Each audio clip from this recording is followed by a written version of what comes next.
Le bendiga a todos, hermanos. Aquí el pastor Héctor Quiñones en Conexión Espiritual, mirando en el día de hoy el libro de Esdras, comenzando con Ciro y el censo en Esdras, capítulo 1 y capítulo 2.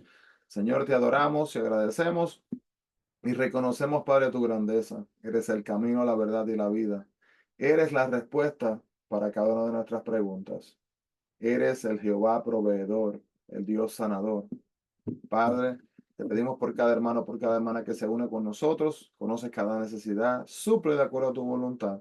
Háblanos. En el nombre de Jesús lo pedimos todo, mi Dios. Amén y amén. Así que, hermanos, podemos ver aquí mismo entonces en el libro de Esdras, vamos a tener una introducción aquí rapidito, que en el libro de Esdras la narración histórica de Segunda de Crónicas literalmente como que continúa. Después de 70 años de exilio, Dios cumple su promesa de regreso de su pueblo a su tierra, bajo la dirección del rey Ciro de Persia. Ahora gobierna entonces a Babilonia y los judíos son así libres para poder regresar a su patria.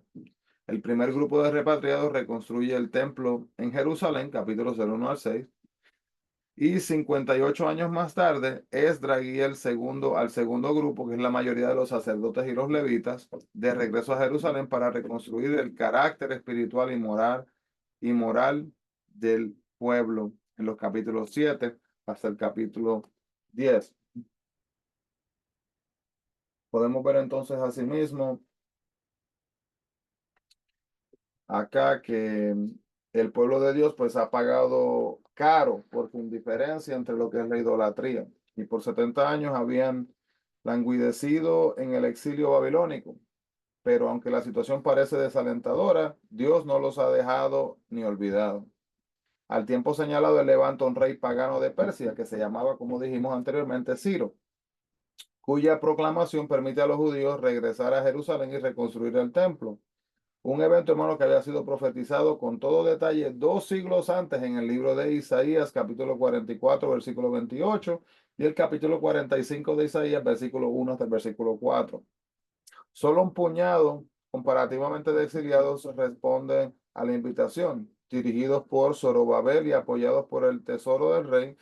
Alrededor de 50.000 judíos emprenden el largo viaje a su tierra desolada, donde juntos comienzan a reconstruir el templo de la nación, para así mismo también el futuro de la nación. ¿Qué sabemos entonces del libro de Esdras? Vamos a ver los datos esenciales del libro de Esdras. Pues el propósito era mostrar la fidelidad de Dios y la forma en que cumplió su promesa de restablecer al pueblo en su tierra. ¿Cuál es el autor? No está establecido, hermanos, no ha sido verificado exactamente, pero se le atribuye probablemente a Esdras. La fecha fue alrededor del 400-500 antes de Cristo y registra los acontecimientos aproximadamente desde el 538 hasta el 450 antes de Cristo, pero un punto importante es notar que omite desde el 516 hasta el 458 antes de Cristo. Posiblemente comenzó en Babilonia y terminó así mismo en Jerusalén. En el marco histórico podemos ver que Esdras sigue a Segunda de Crónicas como una historia del pueblo judío, registrando el regreso a su tierra después de la cautividad.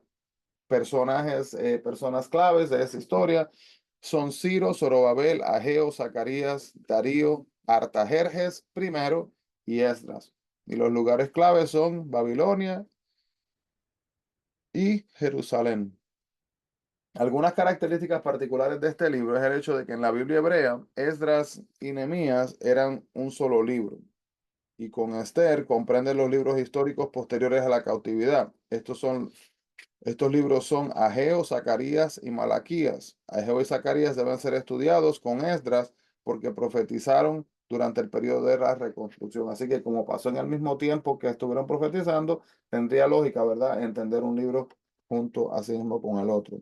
Los temas más grandes acá, ¿verdad?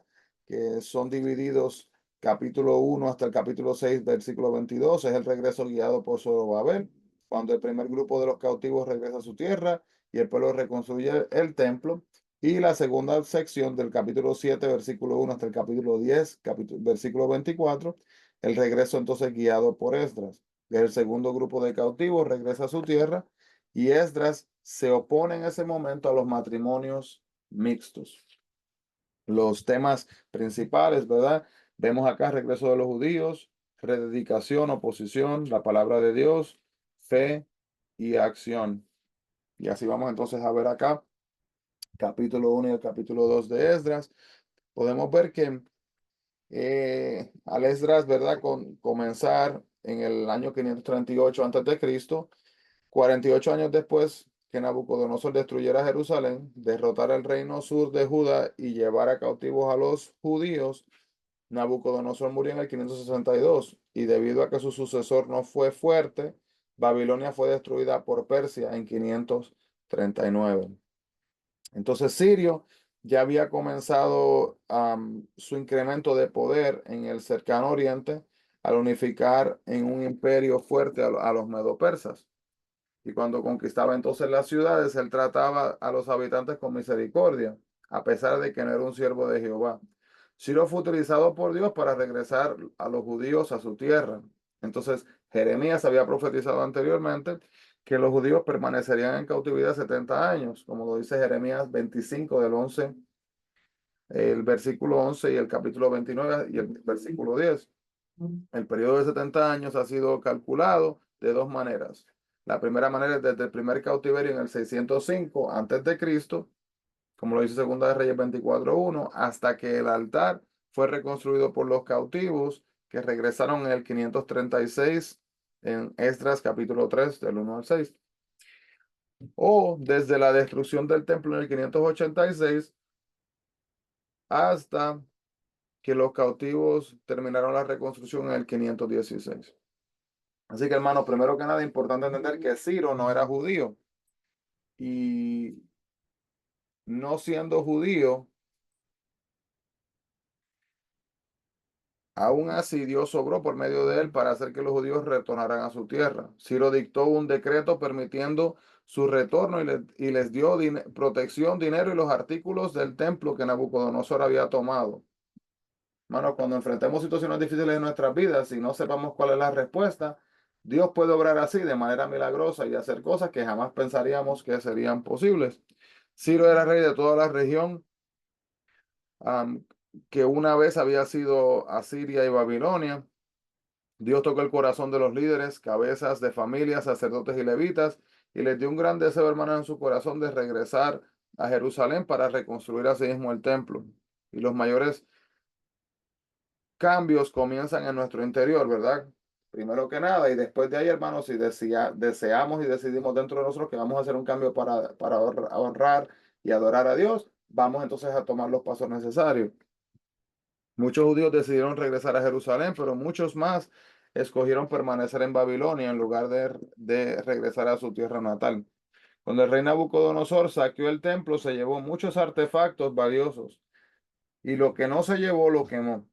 La mayoría de estos artículos eran de oro sólido y Ciro generosamente los devolvió a los judíos para el templo que pronto reconstruirían. Entonces, Sesbazar o bien el nombre babilónico para Zorobabel, así que Zorobabel se llamaba Sesbazar, pero el nombre babilónico Zorobabel. Era uno de los líderes judíos durante el primer regreso, un funcionario del gobierno con responsabilidad sobre el grupo que regresaba.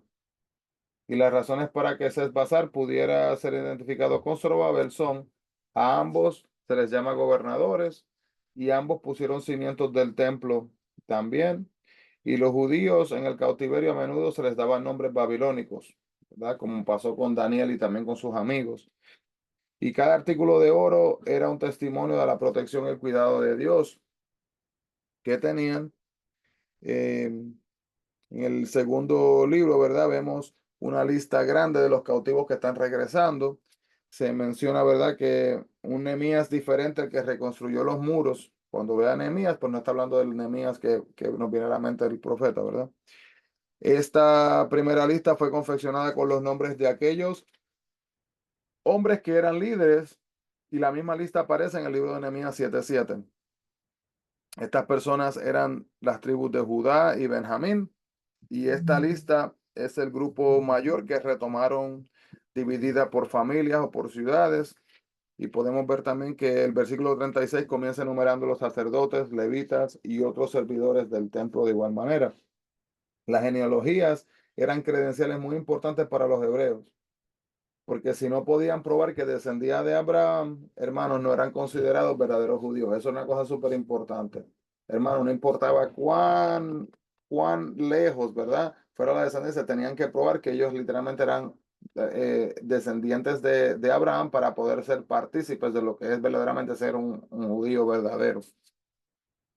El gobernador mencionado aquí era probablemente Zorobabel, perdón, y recuerdan que hemos hablado de esto mucho, pero si acaso no es que uno vio estos videos, se había mencionado anteriormente lo que era el Urim y el Tumim, que eran dos objetos, tal vez en la forma de piedras planas, que originalmente eran llevadas de la vestimenta del sumo sacerdote, lo tenía dentro de su vestimenta como en una bolsita y eran utilizados para determinar la voluntad de Dios en asuntos importantes, como lo dice Levítico capítulo 8, versículo 8.